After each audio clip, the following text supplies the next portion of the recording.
I like to live in America. I like to live in America. I like to live in America. I like to live in America. La compagnie Les Pieds dans l'eau présente jusqu'à samedi au Théâtre Saint-Louis son dernier spectacle, Une ardente patience, adapté du roman d'Antonio Scarmetta. C'est une adaptation que j'ai faite pour le théâtre. Donc c'est une histoire, l'histoire se déroule au Chili, à l'île Noire, et il se trouve que là vit Pablo Neruda, le grand poète chilien. Et il y a un jeune homme qui habite dans cette île et qui a envie de vivre autre chose, c'est-à-dire qu'il n'a pas envie d'être pêcheur comme son père. Et il se trouve qu'à un moment donné, son père, à force de l'engueuler et de lui dire « écoute, cherche-toi un travail », il finit par trouver un travail de facteur et il devient le facteur de Pablo Neruda.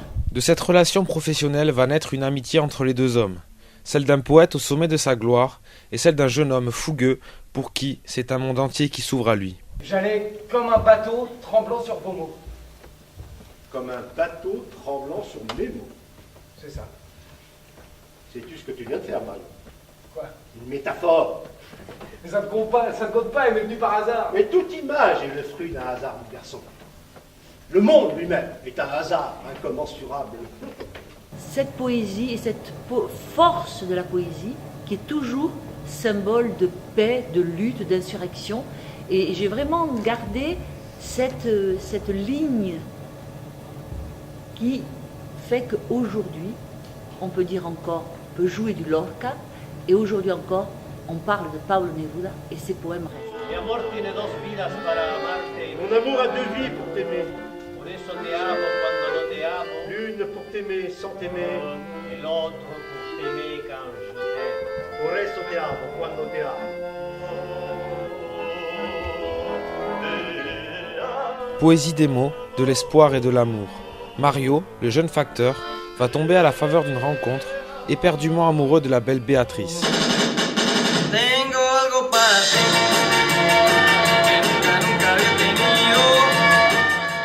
Dans cette œuvre, l'amour et l'histoire se répondent et se confondent. Comme un écho à cet amour naissant, Salvador Allende est élu président.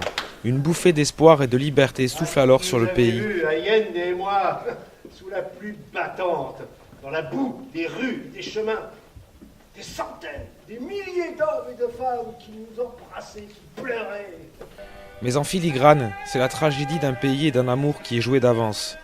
Rattrapé par l'histoire, l'amour et la démocratie s'effondrent avec le coup d'État de Pinochet. Mais, malgré la mort et le désespoir qui hantent le récit, c'est bien l'humour qui, comme un rempart contre la barbarie, est le fil conducteur de cette histoire. L'humour sauve. Ça sauve de beaucoup de situations et ça permet cette distance nécessaire, sinon on ne ferait que pleurer et on se laisserait mourir. Donc cet humour, dans l'écriture d'Antonio Scarmetta, elle est comme dans Sepúlveda. Il y a toujours, et c'est aussi l'humour, c'est aussi de la générosité, quelque part aussi, je trouve. Et tu fais concurrence à Pablo Neruda, Mario Jiménez, poète de circo pobre, et en plus tu colles la gomina à Carlos Gardel. Oh, regarde-le, au lieu de signe de triangle, tu peux dire, Pancho, viens voir. Tous les pêcheurs explosent de rire. Et je suis devenu tout rouge.